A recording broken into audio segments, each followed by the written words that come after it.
দেখো বন্ধুরা, আজকে আমি চলতা চাটনি বানাবো।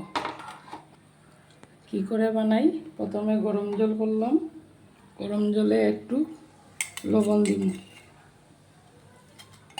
দিমু, তারপরে চলতাটা দিমু। চলতাটা 10 মিনিট সিদ্ধ করে নিই।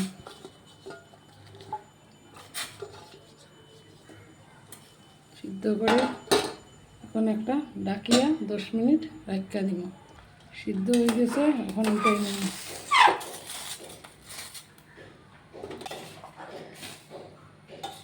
এখন শিলপাটায় একটু ছেঁচি দিব।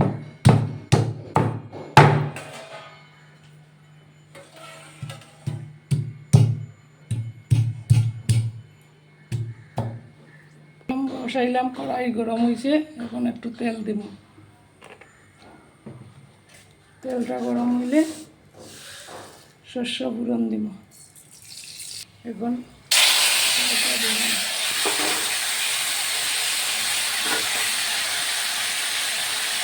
লবণ দিলাম পরিমাণ মতো,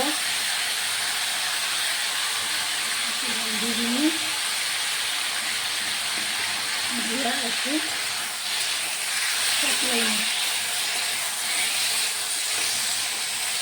এখন জল দিলাম।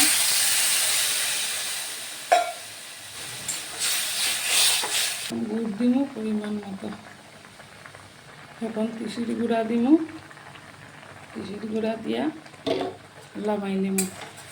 তোমরা কে কে খাইতে ভালোবাসো চলতা চাটনি কমেন্টে জানাইবে। হয়ে গেছে চলতা চাটনি কমপ্লিট। কে কে খাইতে ভালোবাসো জানাইবে কমেন্টে।